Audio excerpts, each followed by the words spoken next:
friends, Romans, countrymen, lend me your ears. Ladies and gentlemen, this is episode 71 of the MC Lars podcast. It is January 7th, 2020. This week, I've got a very special guest, my big sister, Sarah. Now, my sister runs a tutoring business. She lives in Central California. She works with kids on helping getting their stuff together to get into college. And my sister talks about dealing with dyslexia and other life challenges and how she's remained such a positive, wonderful, amazing sister. So we talk about her origin story. Even though she's my sister, we're not biologically related. So we talk about adoption. We talk about Lilo and Stitch. And it's a great interview. And I love my sister. And because we love the fans, I've got an exclusive premiere of a song. Back in the day, my sister and I did a song together that was a song called Shan Rock City about my first tour in 2004 with Say Anything, Audio Karate, and a band called Lance's Hero that's no longer around. So my sister and I collaborated on this track. She's a great singer, a great guitarist, a great piano player, but she doesn't really flex her musical skills. So I thought it'd be fun to drop this song at the end. The music for this song got redone, and originally the song was a demo for The Graduate. It got reworked and released as a bonus track on the cassette edition of the Zombie Dinosaur LP, a song called Friends Don't Let Friends Watch Lost. But I'm getting ahead of myself. Let's dive into it. Before we do, I want to give a special shout out.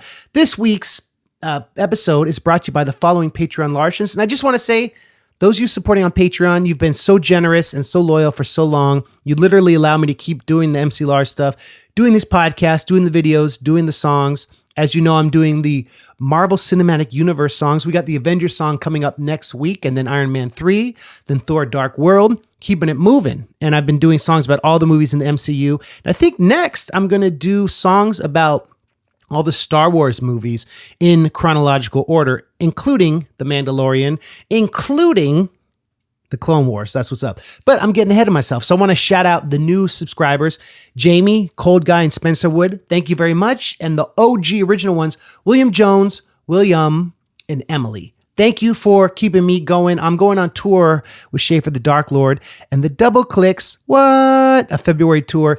So let me just give you the dates real quick. February 5th, Boston. February 6th, Brooklyn. February 7th, Philly. February 8th, Baltimore. February 9th, Carborough, North Carolina. February 11th, Winter Park, which is Orlando. February 12th, Atlanta. February 14th, Happy Valentine's Day, Austin. February 15th, Dallas. February 16th, Oklahoma City. And then the Double Clicks join us the 17th, Kansas City. 19th, Minneapolis. 21st, Chicago. 22nd, Lakewood, which is Cleveland. 23rd, Ann Arbor, which is Greater Detroit. 25th, Columbus. 26, Rochester, one of my favorite places to play, the Bug Jar. So come check us out, nerdcoretour.com for tickets. So yeah, this is my interview with my amazing big sister, Sarah Joy Nielsen, right here on the MC Lars podcast.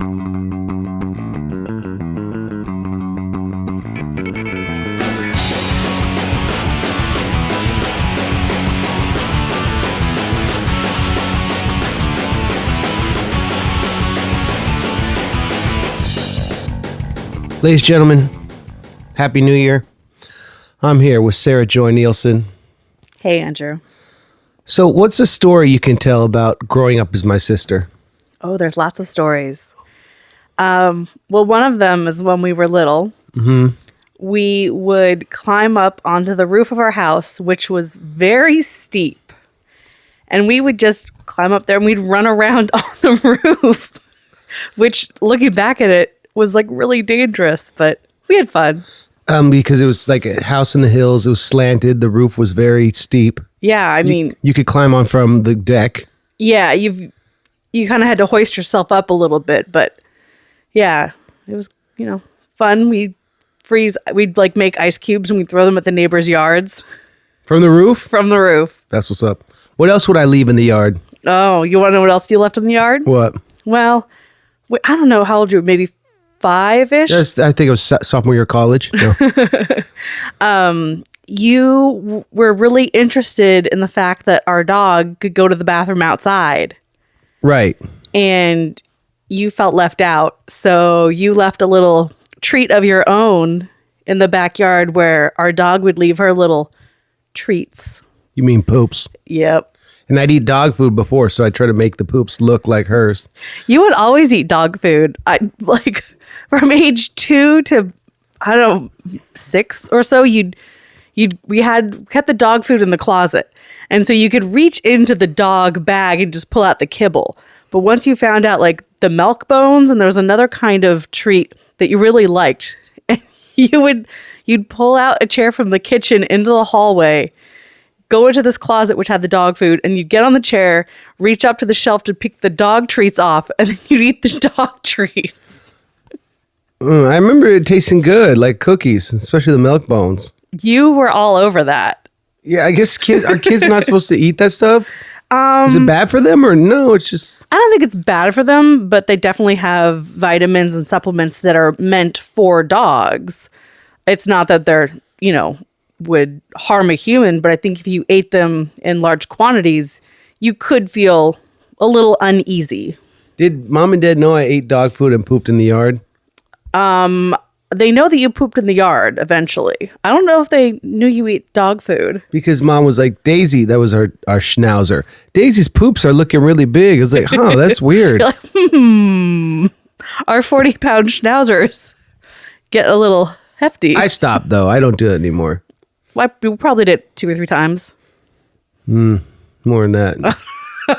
And then mom said... When she found out, because I think someone I know, maybe my sister, spilled the beans. What? She goes, okay, well, big boys don't poop in the yard, and only big boys get to watch The Simpsons. So I got Simpsons privileges taken away for a month. A month? That's rough. For pooping in the yard. Rough. That's what's up. And then, so where did we grow up? We grew up in Oakland, California, up in the Montclair area. In the hills. And what was it like living there? It was nice. We lived on a semi-busy street. It was kind of one of the main streets up in the hills itself. And, there was areas where we could go ride our bikes and hang out. And you had a few friends that lived, within a few houses of you. So. Yeah, like a kid who was my age and then another kid my age next to him. Yeah, he was my age. That was pretty fortunate. Yeah. What was our neighbor's name? Who, Galen or Adam? That's what's up. Yeah. Galen and Adam. And then what was the little brother? Ooh, Jacob. Jacob, yeah. That's what's up. And then Galen moved up to Oregon. And then you were sad. Yeah, I was sad. But then a year later, where did we move? We moved down to Monterey County. And we lived in Monterey for a year. And now we moved to, and you still live in... Carmel Valley. So what's up with Carmel Valley? Well, it's a nice little community. It's about 10 and a half miles, 11 miles east of the ocean. And that's what's up. Yeah, nice. And it's become a popular wine area. Definitely, for sure. And you've built your business helping people tutor their kids. Yeah, I tutor. Take care of pets. I do pet sit. What else? I babysit and do nanny work. So you're busy. I am. Sometimes I'm very, very busy, and other times it's a little bit of a lull, but, But it's always lulls. And you've had some learning adventures that you've had to overcome, and you pass on that wisdom. Do you want to talk about that? Learning adventures. I like how you put that. Yes, I am dyslexic. I was diagnosed with dyslexia, I think in 2nd grade. Our mom had some questions about my reading skills. In kindergarten and 1st grade, we were reading a book, and there was a bakery, and I guess it was 1st grade that I was reading this. And this, there's a baker and a bakery, and I read the word cakes when the word was cookies. And she's like, Because you saw a picture of cakes? There's cakes and cookies in the pictures and bread and stuff. So I saw the C and I saw the K, and I was like, well, I know what word has those letters in it. So I was crafty. And that's how a lot of dyslexics kind of work. They, reading the whole word is just crazy, and it can be jumbled, and sometimes it doesn't look like anything. So you pick out the letters that you can see, and you try to make sense of it in the sentence. And that must have been frustrating before you knew what was going on. Well, in first and second grade, there's not, a lot of pressure. And because we found out early, I was able to work with tutors and, work on my phonics, which I know every child loves. Meaning sounding words out? Yeah. But in dyslexia, what, the words get jumbled? Well, how does it? They can be. I think everyone's slightly different. It's like a word like Florida. How would that look? Or is it hard to know? Well, a lot of words are now just sight words for me. Yeah. But, once you hit like 2 or 3 syllables, it's like, uh-oh. Well, no, 2 syllables aren't good. But the third syllable, it's like, okay, there's a lot of letters in there. Like when it's a new word that you've never seen? Yeah, definitely if it's a word I've never seen or one that I don't see very often. But, That's what's up. Yeah, it's something that I've learned to work with. And, some people say, oh, I used to have it as a child, but now I'm cured of dyslexia. It's like, well, you're not really cured. You've just learned tricks to work around it. Which you have done. Yes, but I still struggle. And then I remember in high school, you get like extra time for tests and stuff sometimes, or not? Not on general tests. On the SATs, I was given extra time. The first time I took it timed with everyone else. Went over, I think we went to Seaside High and took it, and Whoop, whoop. whoop. And then SATs. the second time I took it, I talked with the learning counselor at our school. Was Miss Yamanishi. What's up, Miss Yamanishi? She taught psychology too. Yeah. Shout outs. So we spoke with her, and because I'd worked with her just a little bit when I was in middle school, and she knew about my dyslexia, and I didn't have to use her services a lot in school because, again, I learned how to kind of work the system in my favor. But a standardized test, she looked at my initial scores and was like, yeah, you could benefit from, taking it timed or untimed. Right. Which I did. And my score bumped up a little bit. But on top of that, I was also taking, SAT prep courses and all that stuff. High school was not chill. No, it was very stressful, especially. So you are a year younger than me. Mm-hmm. Still am. A year, week and a day. And so when we were put into science classes, I took environmental science my freshman year, and my sophomore year I took bio. Right. And then your freshman year, you took bio. So we were taking biology at the same time. We took chemistry at the same time, and we took physics at the same time.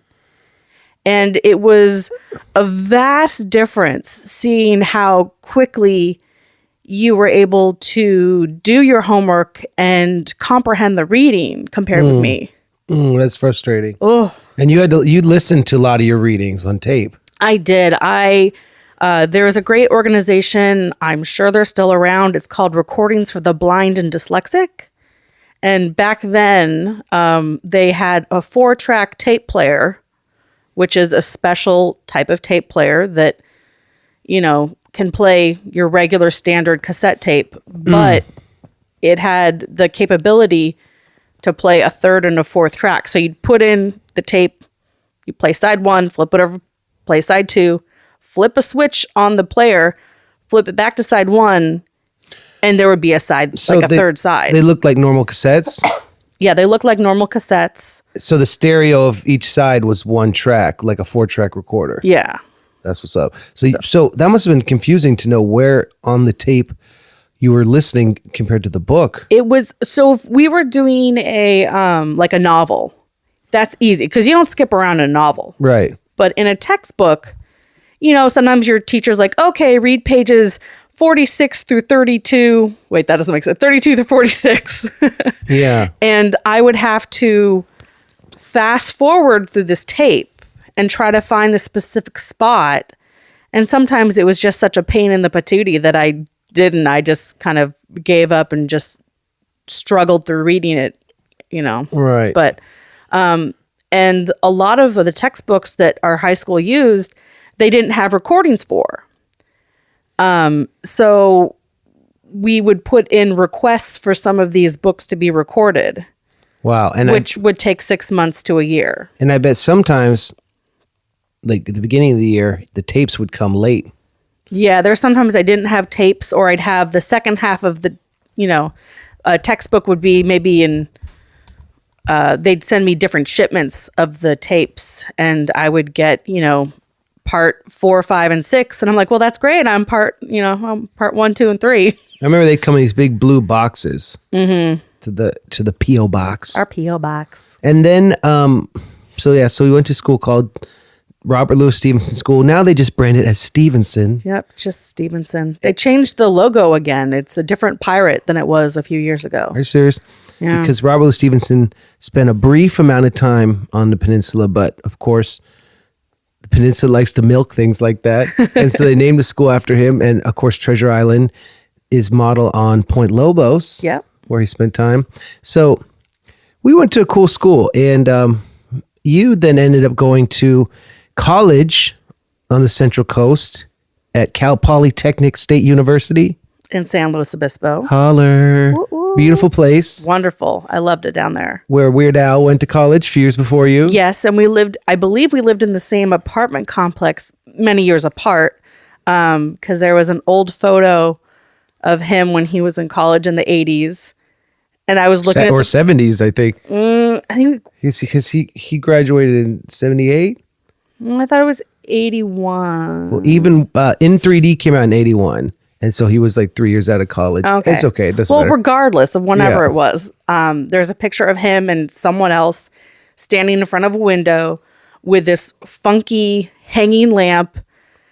And I was like, you know what? That's exactly the layout of the apartment complex I was in. And it was the same lamp fixture, which it did look like it was, 30 years old. Right.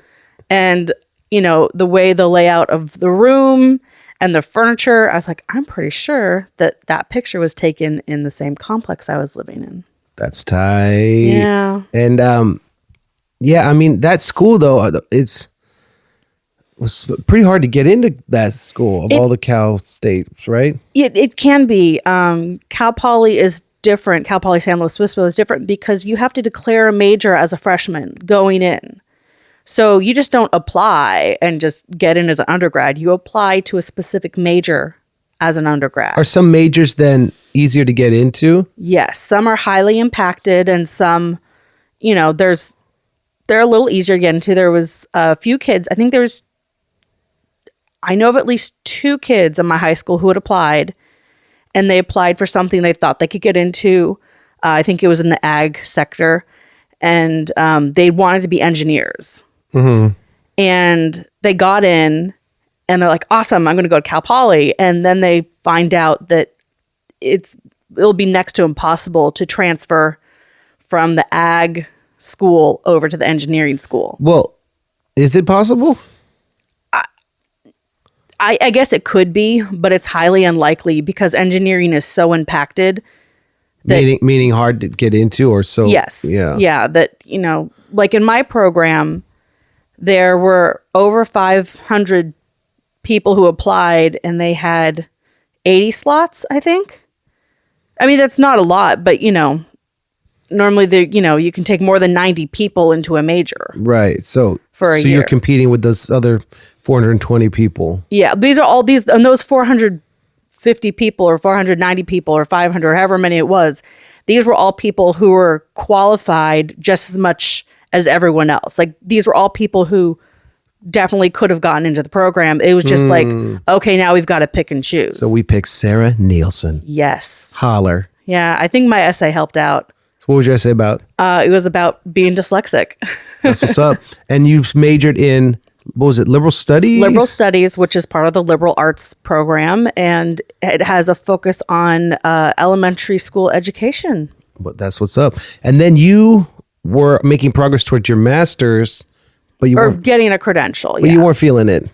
By the time I did all of my student teaching, and I worked in classrooms, throughout my program in college, and then on my credential program, I was in classrooms, from week 3 of being a freshman, for 5.5 years. I was in classrooms and helping out. And I think it dawned on me that if I were to actually be a teacher and have my own classroom, I would have burnout. And I would burn out within the first 2 years because I know myself. I know that this would be the likely outcome. And I would start resenting the kids and resenting the work. And I didn't want that to happen. I enjoyed working in small groups and working one-on-one with kids. Yeah. And you went rogue.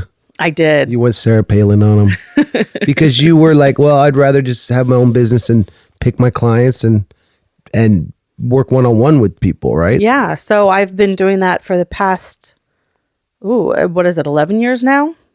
12 years. And you moved, you moved back to Monterey area after that, right? Or were you living down in San Luis Obispo for a while? So 2 years after college, I was living there. I lived there for yes, I lived I lived down in San Luis Obispo for a total, I think, of 6.5 years. That's what's up. And then I moved back up to Carmel Valley, and I lived out here for a 1.5 years, give or take. And then I moved into Monterey, and I was there for 9 years. And I moved back out to the valley again. You're a peninsula local. Yeah. That's what's up. I've been around. Whereas I was New York, LA, Oakland, Fairfax, New York. I've lived so many different cities. Yeah, you've bounced around. I'm kind of a homebody. I'd be perfectly happy just to sit at home and, That's what's up.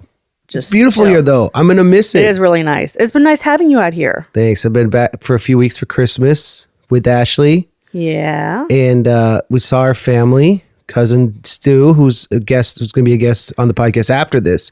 But I interviewed him before. Yes. The magic of recording. Yeah. Another thing about living in different places and how we're different. We're brother and sister. Yes. But we don't have the same parents. No, we don't. That's interesting. Yeah. Let's talk about that. Okay. Well, I'm adopted. I was adopted at birth. And part of it is because our parents were having trouble conceiving. Yeah. They wanted a kid. It was close to 7 years, I believe, that they tried having that stuff. Little bundle of joy. And we don't have to get into the details of that. But let's just say, well, anyway, so then they decided that they wanted a daughter. And so, well, it wasn't just a daughter. They wanted a kid. They wanted a kid. And they weren't willing to go down to Walmart and just take babies out of strollers. Yeah. That's called child abduction. That's not tight. It's not good. And they did they have Walmart in the 80s? Yeah. I'm sure they did. So that's, yeah. So then what happened? So I was adopted at birth, and I guess the pressure was off, and lo and behold, I get a sibling. I'm sorry. That's cool. You were not an only child anymore. I wasn't, but I've never gotten a straight answer out of mom and dad if they had wanted more than one child. And no, it sounds like I was an accident.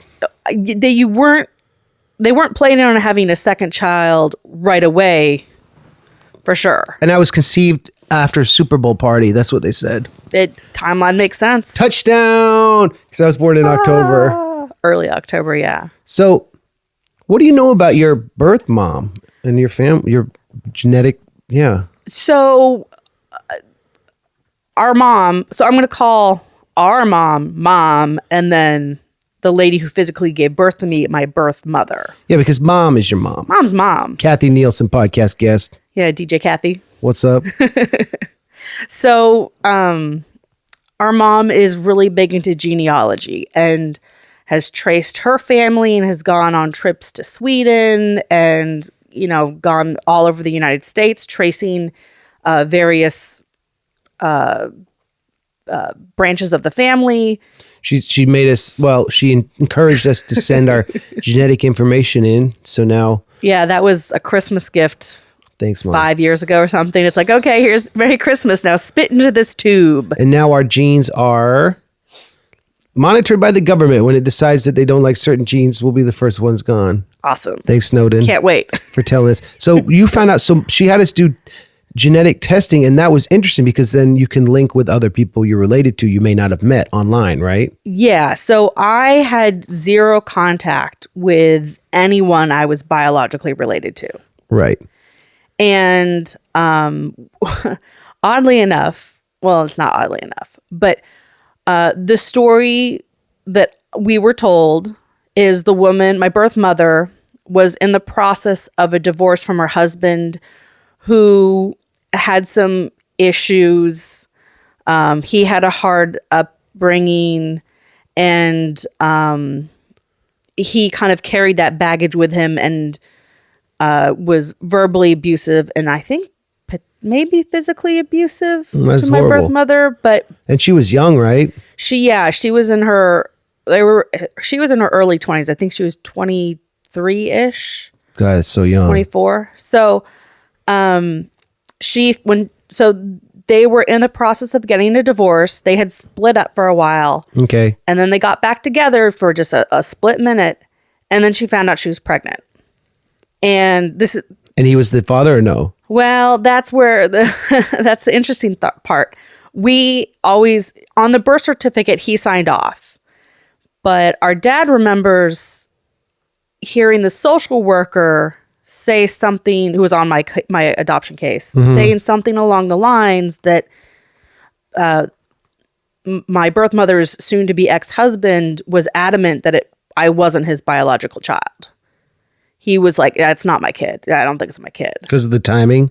Maybe, yeah. But they did get back together early in 1981, which is when I was conceived. And right. So yeah, it definitely could have been. But thanks to DNA, we have found out that the people on my paternal side of the family have never heard of this guy. So that you found out. Oh, and then so it was clear from the DNA stuff that he wasn't your biological correct. dad. Yeah. Woo, so I know. Drama. Yeah. So I have been in contact with this one guy who was a biological first cousin. And his first thing is like, hey, who are you? Because I come up as a first cousin, and he... Was it an affair? Well, we don't know. Oh, boy. So Jerry. No. So what we know is my birth father is one of his 3 uncles. But we've narrowed it down to 2 people because I also, on this DNA site, I matched with another person who is also first cousins with, who is... So I'm first cousins with this guy, okay, and first cousins with this girl. Which means it precludes one of the dads. Exactly. So could you reach out to one of those uncles? Say, hi, I'm your daughter. I'm your biological daughter. I could, but I know that with my first cousin, who was a guy, we'd kind of been sending a few communications back and forth, and he's like, okay, well, I'll ask my mom. So potentially the mom wanted to shut things down. Maybe she knew that it would open wounds if I come in. So yeah. I kind of, that's been a little over a year ago, and I haven't gotten any further. I haven't pushed it. You respect their privacy. I do. For 37 years, they didn't know about me, and now it's, they've known about me for a year or so. And what about your birth mom? Birth mother? Is she on there or no? She is not, but there is a first cousin. I think it's a first cousin once removed that's on there. Right. So, but our mom, being big into genealogy and, tracking things down, figuring out, she is pretty sure that she's figured out which of the brothers is my birth father. She has, but she's not telling you? No, we when was it? I guess it was this summer or something. We sat down and we looked at information, and, she's written Sherlock Holmes. Yeah. So she wrote who? No, she's written to Oh no, I guess that was the different side of the family. So, and then wasn't her whole thing she found someone on Facebook like, this is him, and it was like not anyone Okay, close? yeah. So that's another funny story. Mom. So, this guy who was my biological first cousin who I'd been in contact with, I was like, oh yeah, like this guy contacted me. He's a first cousin, blah, blah, blah. And I was like, oh, that's so interesting. What's his name? And I give the name of this guy to my mom. She's like, okay, well, let me just, she looked at the picture real briefly on his profile on this DNA site. Right. And she's like, okay. So little did I know that she then for the next 2 days was going online and digging into people's Facebook pages and completely legally doing research, which is fine. I mean, you can, block your Facebook page so only your friends can see it or friends of friends. This guy did not. No. And so she does all this research on this guy and she's so excited. She's like, okay, I did some research. And so I'm like, okay, well, that's kind of a little creepy. But so, and she's like, oh, and the funny thing is he went to high school, the same high school as our cousin, right? Stuart, who will be on the podcast later on. Or who was previously. No, I recorded previously, yeah. But yeah, okay. He hasn't yet been You're on. one step ahead of me. Sorry. See, yeah, I know. Which, anyway, so she's like, oh, he went to this high school because she had seen that this guy had Facebook friends with my cousin and had asked our cousin Stuart if, right, because all this happened around the Bay Area. Yeah. And then what happened? So my mom sits me down. It's like, okay, here's this information. We sit down. He opens up her laptop. It's like, here we go. And I was like, yeah, that's not him. She's like, no, of course it's Why'd this you know guy. it's not him? I go, well, that guy's Hispanic. That guy's Caucasian. I said, I am related to the Caucasian one. Okay. I'm not related to the Hispanic guy who seems like a very nice. You're not related to him probably, unless he's like a half brother. Yeah. So, and then it was like, she's like, no, it's the same guy. And so we're looking, I said, Mom, here's the picture. I'm like, this guy's got a chin dimple. This guy does not have the chin dimple. Because you had one of them was on, what's the site? 23andMe or FaceTime. What's it called? 23andMe. And you have a photo of this guy. So, and then I bet Mom thought that was funny. Okay. Yeah. Right. So her, So she didn't try to contact. Hey, I know your cousin. I know. I don't think she would have. I don't think she's that ballsy, but well, she's. I would have put it Mom's past her. Pretty ballsy, but I would have put it past her. She okay. So your birth mom rode in rodeos? That's the legend. She was I think sometimes she was she a barrel racer or she roped steers. So it's one of those things. And then she also traveled with a magic show for a while. And on occasion, she would ride along with her ex-husband. He was a truck driver and drove around the country in big rigs. And so she would ride along with him. So she was a well-traveled young lady. Jan Kerouac. Yeah. And you've had no contact with her? No, I haven't. So do you think you'd ever reach out to her or not? I don't know. It's one of those things that, I'd be like, I'm interested, but I also know that I could be opening a can of worms. That she might want something or it might be weird or what? Well, not that it could be weird. It just, I've spoken with one or two other people who have reached out to, their biological family and some have had these great experiences and others are like, now these people are contacting me all the time. I met them once and they're telling me their family drama, their life stories. They're telling me about, Right. Your life is great. Yeah. So it's one of those things like I'm interested. I don't know if I need a relationship with my biological family. What would you say to her if she were sitting here? Yeah.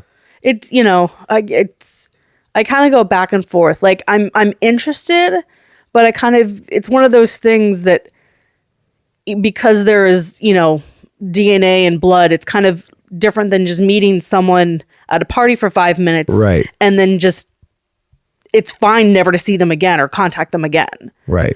But it's one thing, it's like, no, like this is someone who is related to you. So there's like a different kind of bond there that, And she's young. I mean, she had you young. Yeah. Young. Yeah. She wasn't a babe, but yeah, a little baby, but she's not that much older than you. Yeah. So yeah, I think she's 20. Yeah, she was in her early 20s when she had me. So she'd be 60. Yeah. Wait. Yeah, about 60. Yeah. Which is, that's crazy. That's interesting. I always wondered about that. And I always wondered, I mean, it's like a thing when you give a kid up willingly for adoption because you're young or whatever. It's an act of love because you know that these people who are ready to have a family, who are older, might have more resources and be able to give more opportunities to the kid. Yeah. And she did because she loved you. Yeah. And that was one of the main reasons that she gave me up. She knew that, one, she wouldn't be able to support me and give me the life that she would want, her child to have. Right. But, it's funny that you were saying that it's like an act of love because some people who are adopted don't feel that way, that they feel abandoned. They feel unwanted, which had never dawned on me that would be how someone would feel. I never felt like that? No. I think, from a very young age, I remember still being in preschool, being 3 years old and, having conversations about being adopted and why I was adopted. When you were 3? Yeah. Still in preschool. So, I mean, personally, I feel that it's really great if you tell, your child that they're adopted young so that it's something that you can, in very simple terms, like if you know the circumstances that they were given up because, the parent knew they couldn't take care of them.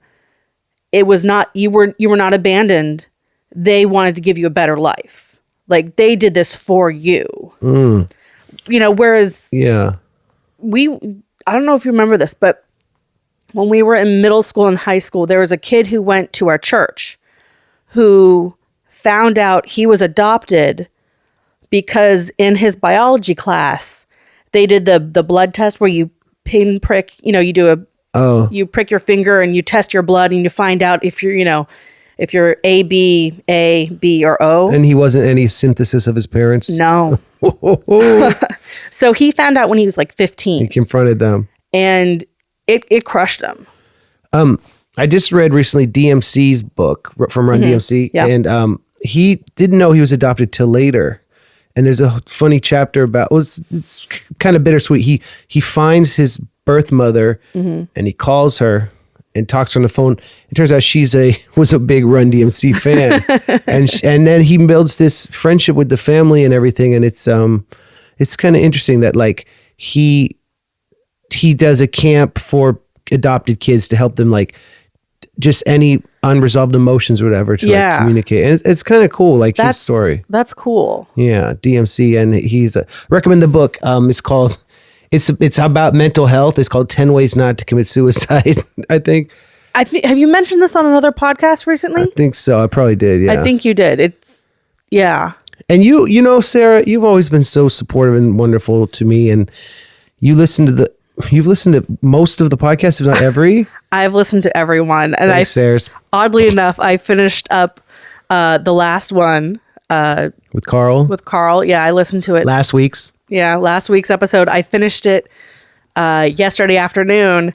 And lo and behold, it says, okay, and on next week's show, I sat down, I talked with my sister, and I was like, oh, great. We hadn't done that yet. Well, we kind of had. Well, we did a version of this where we did commentary for this movie. But it's just, I realize it's confusing because we did a commentary on this. Well, you tell it. You tell it. Okay, so you came up with this great idea of let's sit down and watch Emmett Otter's Jug Band Christmas. Because it was before Christmas. Because it was before Christmas. And it was a movie that we have watched, a handful of times in our adult lives together. And we watched it kind of ad nauseum as kids around Christmas time, or even if it's like it's August. My mom was like, what do you guys want to watch? We're like, Emmett Otter, and we'd watch Emmett Otter's Jug Band Christmas. And so you came up with this great idea of let's sit down, let's watch the movie together and do an audio commentary of it. And it was a good idea, except for the fact that as a podcast listener, to kind of have this all make sense, you would need to be physically watching the movie along with us. And the movie had ads. The version online, there's two versions. There's one with Kermit and one without. And so we're talking about where's Kermit. and it struck me that the movie's not particularly. It's not a great doesn't movie. hold up. It's an amazing movie for being done. I believe it was 77 or 79.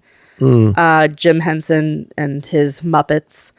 And, they've got this scene where they've got these two otters going down a river in a boat. Singing.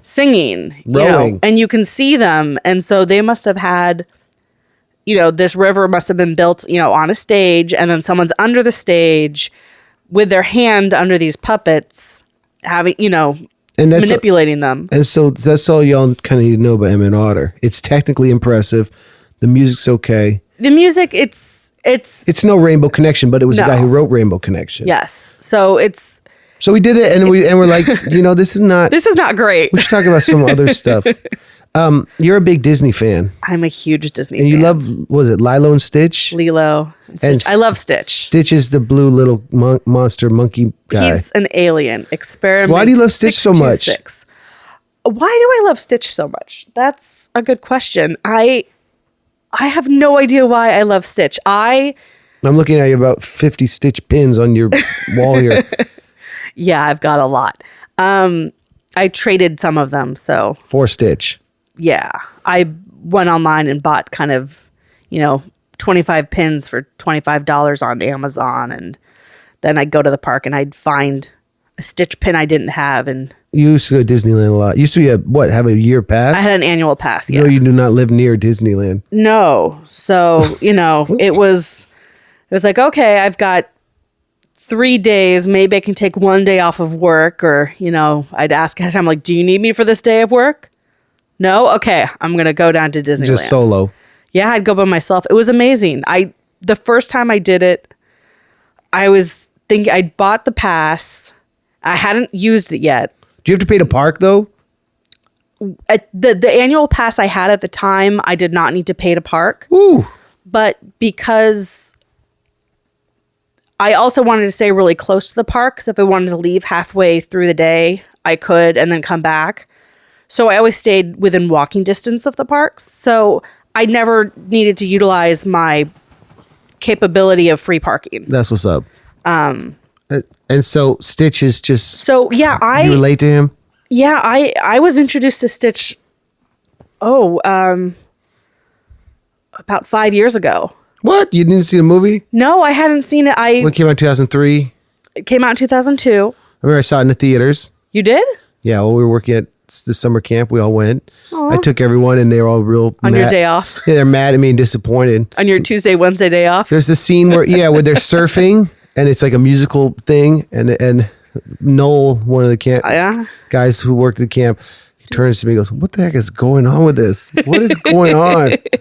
It's not a movie for kids in the early 20s, maybe. Yeah. I was in my early 30s, so it spoke to me. Do you relate to him because he's sometimes you feel you have trouble communicating? Maybe. I don't really read into it. I guess I could try to analyze it. And he eats tons of stuff? No. Oh, he won't eat. Oh, my lamp's gone. Stitch ate it. No, he was an experiment created by, was his name Jambu? Mm-hmm. I'd have to look it up. But by this alien, and he's experiment 626, because the other ones didn't quite work out, but they're introduced in the TV show and one of the other 3 movies. What? Whoa. There's a whole extended universe? There's 4 movies. So there's Lilo and Stitch 2, Leroy and Stitch the movie. So the sequels were all direct to video? Correct, yes. And then what's the series? I think it's just called Lilo and Stitch the series. But do they hold up to the first movie? So sometimes this Aladdin sequels aren't so tight. Yeah, no, they're not. No, the original movie is definitely the best. But I remember the original movie took them years and was not particularly well reviewed. No, it was because it was after the age, it was kind of after it was not what's called the golden age, It was when the last cell animation or 2D right? Yeah. It wasn't the last, but it was one of the last few. The last was Winnie the Pooh, and the second to last was the Frog Princess, or was that it? Yeah. The New Orleans one? Mm-hmm. It was towards that Princess end. and the Frog, yeah. Yeah. Which is, I think that's a fabulous movie. I haven't seen that. Which, I'd say you should watch it on Disney Plus. Is it on there? It was, but only for 2 weeks, and then they pulled it. What? Why? I don't know why, but I've got the DVD Blu-ray if you want to borrow it. That's what's up. All right, cool. So Stitch's experiment, he crashes near Hawaii somehow. So And then he meets Lilo. So basically, he is. It's E.T. basically. He was in Hawaii. In a sense, he was sent to Earth. He was banished. And they're like, well, we'll send him here, shoot him into outer space. He can't swim because he's really dense, and so he would sink. So they're like, oh, he's going to land. And they show him going into the Pacific Ocean from outer space. Why did they exile him? And then he lands in Hawaii. Why does he get exiled from the other aliens? Because he's destructive. Like his form of his experiment, it was designed to destroy things and be destructive. And so wait, he was created by an alien or a human? An alien. An alien. And okay, so they launched him out like a project. Maybe it's because he was adopted by Lilo. Oh, I don't know, but do you relate to that? Maybe I don't know. I just thought of that. Yeah. Whoa. So it's all tying together. Lilo's his mom. Lilo's on Facebook looking for his cousins, the wrong cousins. Yeah.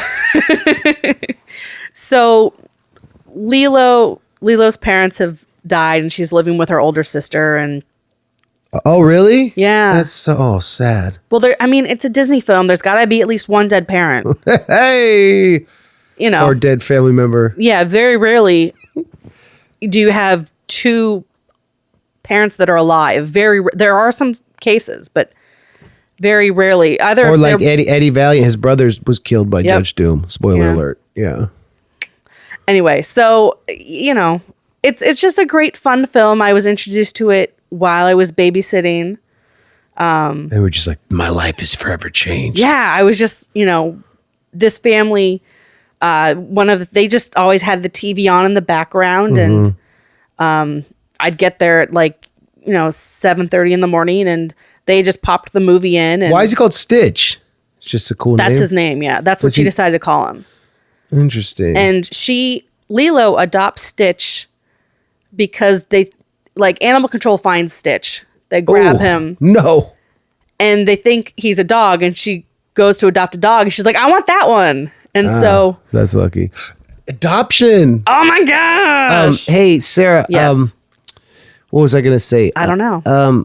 Lilo and Stitch is kind of, though, he's had this resurgence where he's very popular at the parks. And he's kind of, he's one of the, in the last 25 years, one of the last super huge original, other than the Pixar and Frozen. Yeah. So as we wind down, what?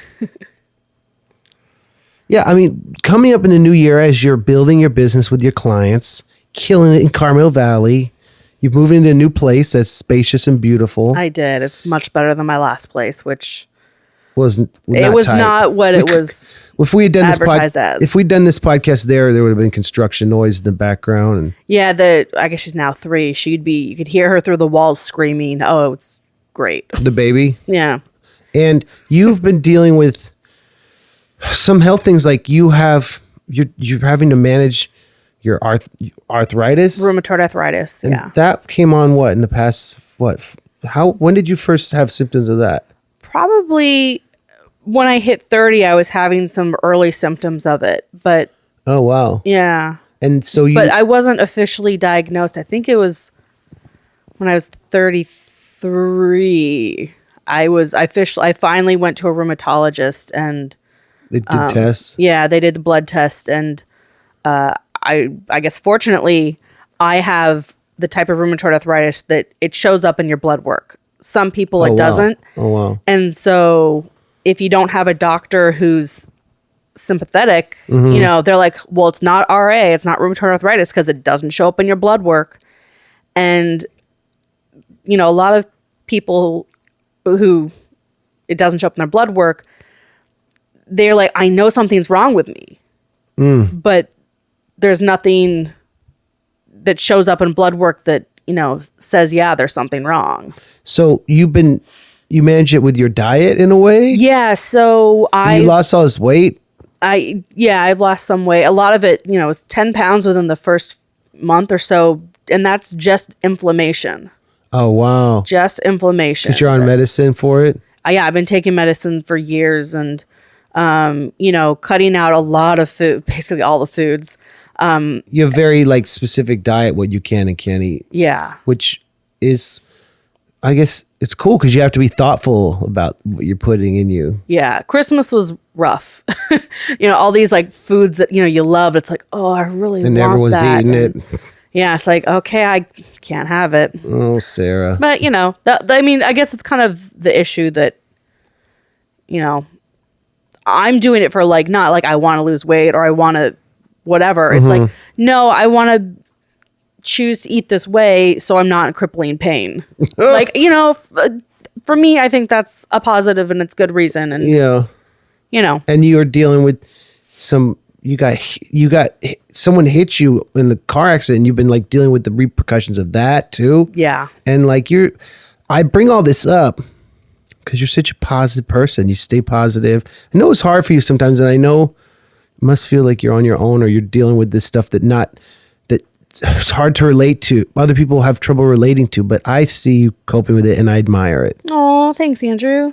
And you always make me happy to see you. I don't see you a lot because I'm gone so much, but when I do see you, I love you. Yeah, I love you too. It's so fun to, you know, reconnect with you every time you're here. I saw you twice in October. You came out for a tour. I picked you up from the airport. We spent like a day and a half together. Oh, yeah, thanks. Then you went off. Then you eventually made your way back to... Is that Oakley Dokley tour? Yeah. Yeah. Yeah, the West Coast tour. Yeah, it was nice. You picked me at the airport. You just always... And I saw you at the end of it, and I took you back to the airport. And I saw that you have like my old hoodies, and you used to have a sticker of mine on your car. On my old car, I had one of your bumper stickers. I've got one. It's on my refrigerator. You can't see it from where we're sitting, but... Your musical taste and your playing piano and stuff was influential on me because you had like cool friends who turned you on to things. And then I would get turned on to them because you're a year older. That's tight, before the internet. Margaret Hazley, she made you mixtapes and stuff like that. Offspring, Weezer. Margaret didn't, you know, but yeah, you know. Cool bands. Yeah, so. Was she influential on your music taste? No, she liked that cool punk rock stuff. No, she liked gangster rap. Oh, Dr. Dre, The Chronic. Oh, yeah. I remember her mom was washing dishes. I went, Buffy, Margaret's CDs have bad words on them. And Buffy goes, oh, they have horrible words, Andrew. Horrible words. But I let her listen to what she wants. I was like, oh, that's interesting. Yeah. I was the snitch. Yeah. The Chronic had all these dashes on in the back, and then you put on like, oh. You're like, oh my. These ain't what? Oh my goodness. Oh no. That's a good record though. Margaret was in it. No, she had a mixtape she brought to Tahoe that had like Weezer and Offspring and all this stuff. I guess maybe I'm conflating it with the CDs you had. Yeah, those are all CDs I had, which you made her that mixtape. I probably did make her a mixtape. You know what CD you got me that was very influential on my love of rap? Crisscross, The Chronic. The Bomb.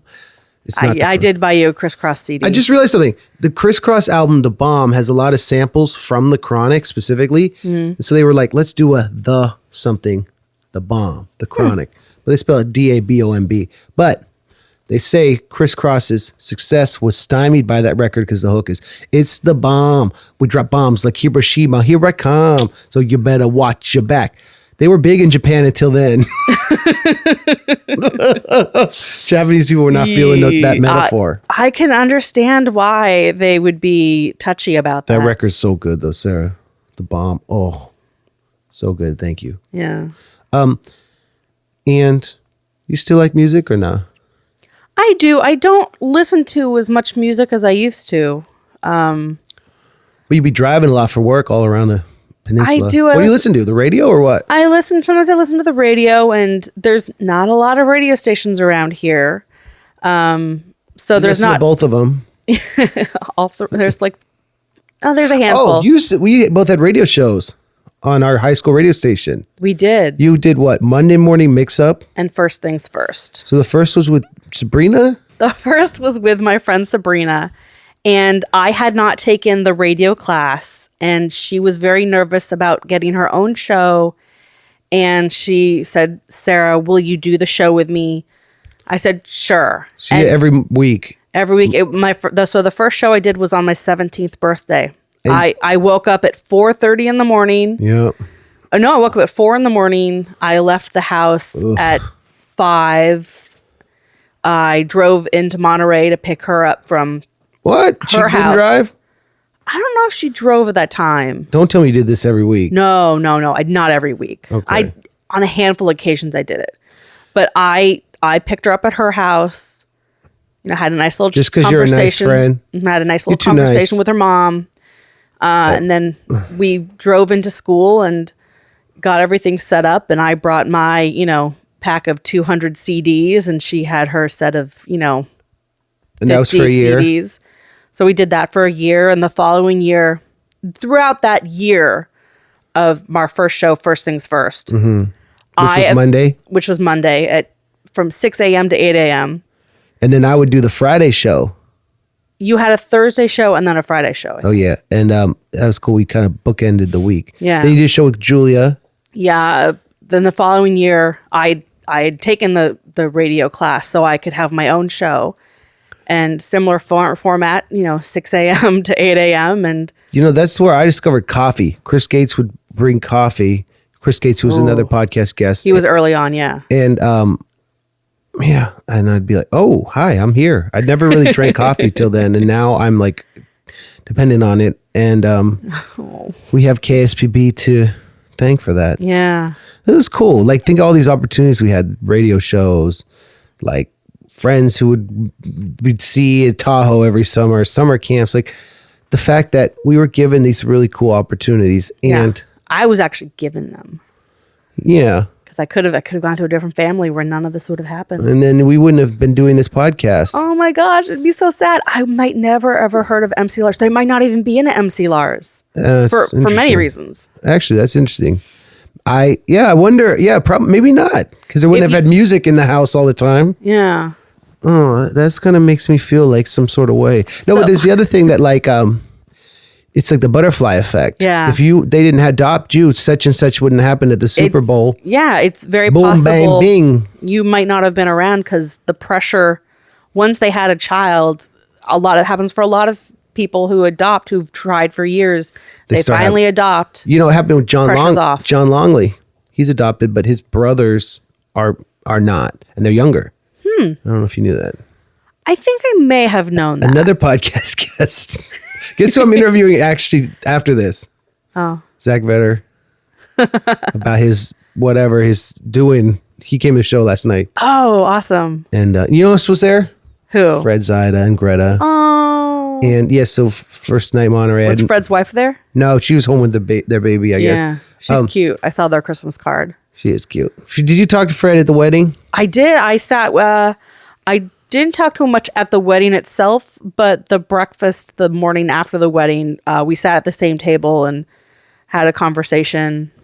That's what's up. Yeah. You over the years you met my many different girlfriends, and I've met pretty much all of them. I've met most of the serious ones. I think there was one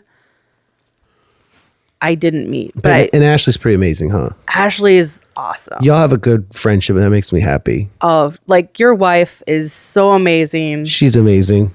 Shout out to Ash Wednesday. Woo woo. So, yeah, you guys are so great together. And I won the lottery with that one. You definitely did. She gets you. She gets that I got to do this stuff. And what is with me and Roger Rabbit? What's the deal with that? I think is it healthy or is it not? Is it sad or what? You don't have an unhealthy obsession with it. I do have 4 boxes of Roger Rabbit merchandise in tubs under our parents' house. Yeah, but your life doesn't revolve around it, which No. I think that's kind of when it becomes unhealthy. It's just, it's something that, you loved Roger. I mean, we've talked about it many times, Especially when I was a kid. Yeah. So As a kid, I was into them too, huh? yeah. And then you carried that toy around everywhere. What, you had 3 of them total? The stuffed ones. Yeah. And then I had a resurgence in middle school. I was like, oh, I really like this rabbit. And I don't know. Well, yeah, you were Roger Rabbit for Halloween one year. Yeah, I mean, last Halloween was great. No, no, pre-kindergarten, grandma made me that costume. Yeah. Well, was it kindergarten? Maybe first grade, because it came out in 88, summer of 88. Anyway, but the Roger Rabbit Disneyland presence is just really that ride. The merch is not really there. So we go Disneyland. It's always like searching for the few Roger Rabbit things. Yeah. Well, that's what I did for when I had my annual pass. I would, go into Toontown, into that store, and I'd, scour every inch of it. It's nothing, right? No, there's like a Jessica Rabbit pin. Right. And I was like, no, like you need something with Roger on it. Like, And there's the Eddie Valiant mailbox in California Adventure. there is. Which is tight, but Yeah. that's what's up. It's not something that you would see. You definitely have to go looking for it. Stitch has a much bigger presence, even though there's no ride. There's no ride. There was one in Disney World.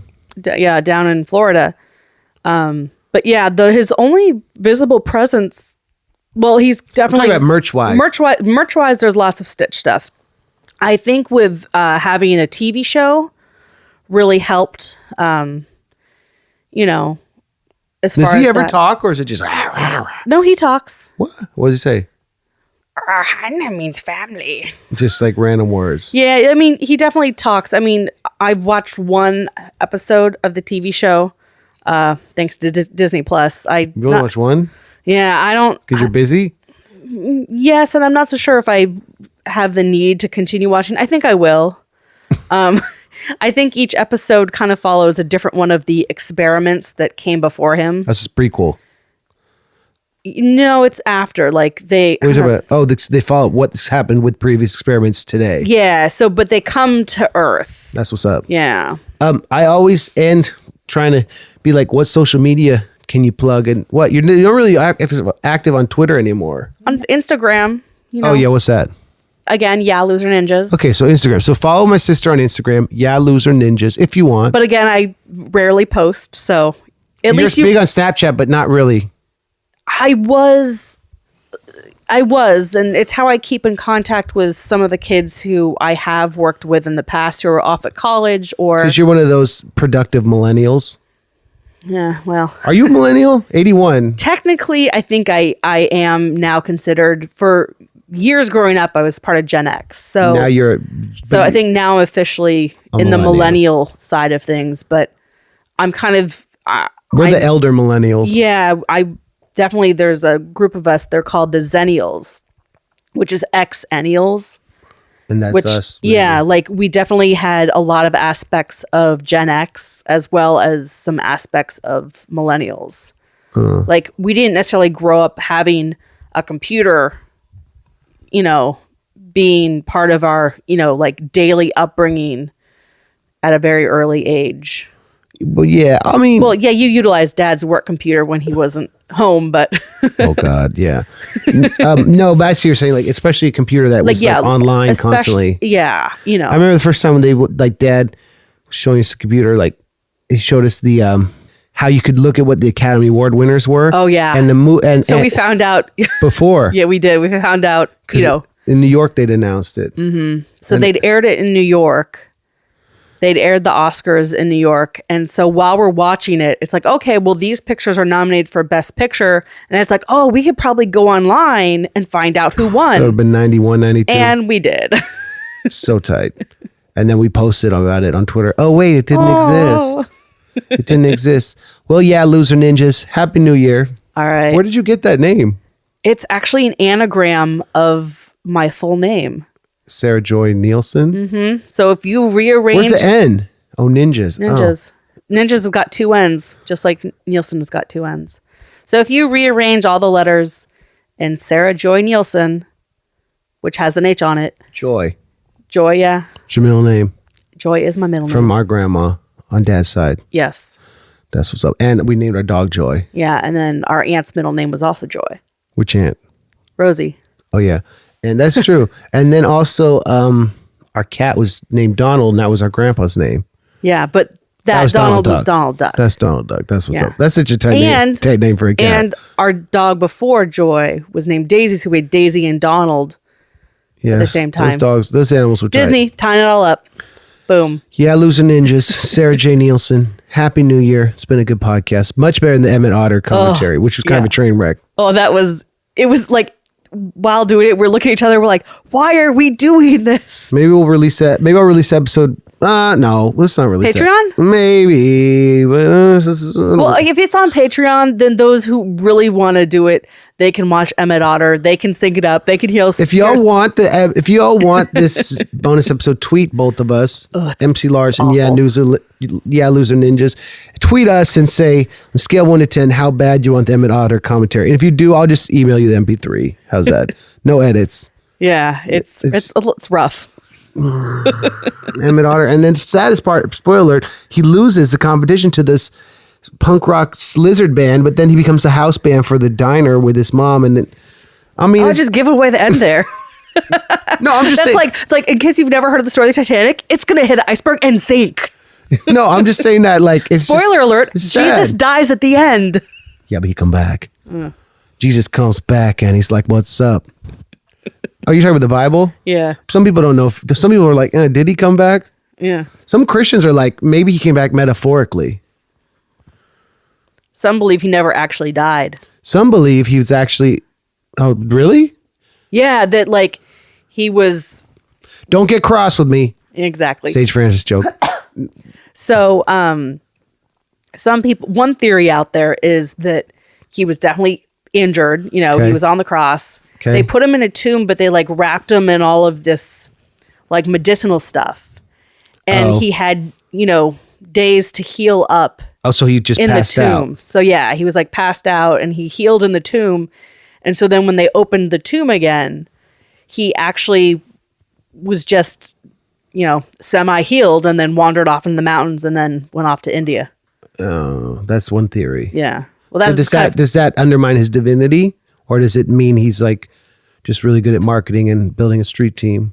That's what the apostles were, really. It's the ultimate street team. Yeah. Right? Yeah. If you believe that doesn't mean you're not Christian. That's a whole nother podcast. Yeah. We were raised Episcopalian. Yeah. Which is very kind of traditional church. Yeah. It's like Catholic light. So do you believe in God or not? There's no right answer, Sarah. There's not a right answer. I believe there's definitely a force out there.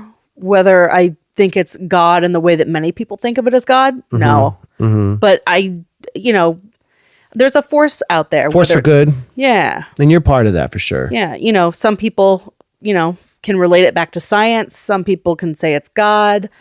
I feel it's kind of a combination of all of that stuff.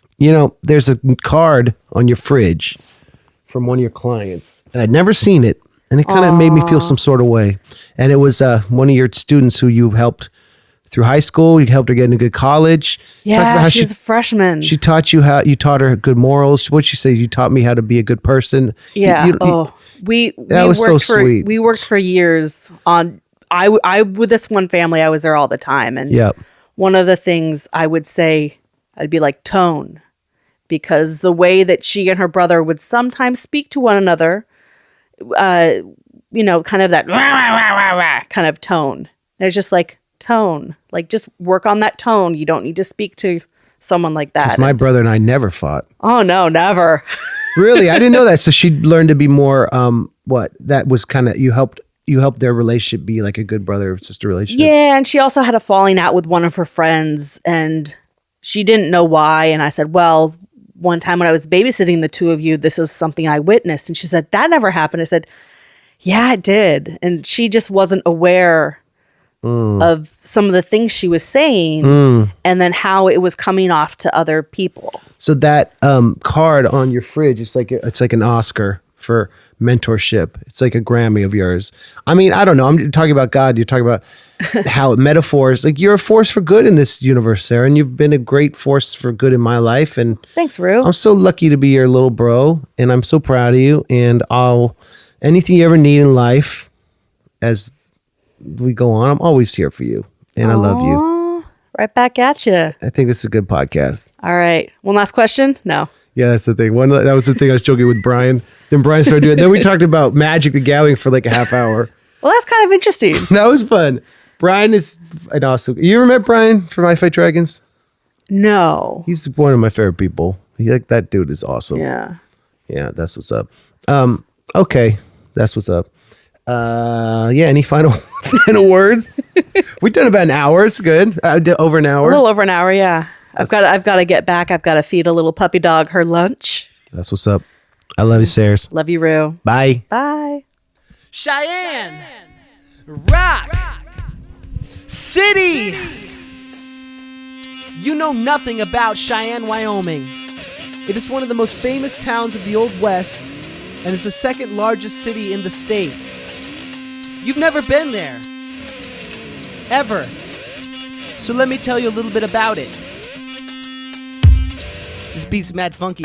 The first time that I hit the road with my band in my dad's car on tour mode, we saw California, Oregon, Seattle, Idaho, Denver, other cars and cattle, McDonald's, Burger Kings, and Wendy's too. But DJ said that's so bad for you, so we ate chicken salads and drove all night. GPS on the dash and we felt alright. We met fans that had never heard of me before. They said sign my CD as I walked out the door. The Wyoming gig was like one of our best shows. Kids rocked their heads to my enthusiastic flow. It was at a club called the Sheriff's Posse. The promoter was nice, but the bouncers were bossy. I set the light brights up, PJ tuned his bass, then my band and I rocked Cheyenne's face. Cheyenne The grass was green and the haystacks were pretty. I stormed the stage with rhymes I thought were witty. The dudes were super chill and the girls were super giddy. You love music, we do too, let's start a DIY committee. Hey guys, can you stop taking 30-minute showers and texting with your girlfriend in the late night hours? Hey Lars, can you quit playing viol in the car and bossing us around? Who do you think you are? But I love my band and my band loves me. At the merch booth we sold the laptop EP. We talked about girls from Denver to LA. Utah girls are really hot, but we could never stay because A, they all get married at 16. B, Salt Lake City isn't really our scene. C, 311 played the night that we did, so the show wasn't packed. But I met this one kid who loved Weird Al and my UHF shirt. Though the night was a downer, that took away the hurt. Each club we stormed, we burnt to the ground. Especially Cheyenne, where we really got down. Cheyenne Some crowds are big, some crowds are itty bitty. If you've never been there, then I guess you have my pity. We had a water balloon fight and the mess wasn't pretty. You love music, we do too, let's start a DIY committee. I checked my email with AOL. CD sales paid for Super 8 motels. We were nice to the rooms, unlike the Who. When you've got no budget, that's what you have to do. You see, America is big and people here are nice, but when you come to punk shows, here is some advice. Bring earplugs, friends, and an up-to-date map. If you want to see live punk, rock, or rap, every show we went to, they gave us free water. In Boise, they treated us like sons and daughters. The last show of the tour was in LA. Goodbye to Lance's Hero, SA and AK. DJ packed his 12 bags, PJ put his bass away, but we can't forget Wyoming, where we showed up on that day with a car full of shirts, big guys, a bass and a laptop, bringing America our crazy hip-hop. Cheyenne We had the tracks bounce down to iTunes for MIDI. The walls were made of redwood and the atmosphere was gritty. You were so nice to us that I wrote you this ditty.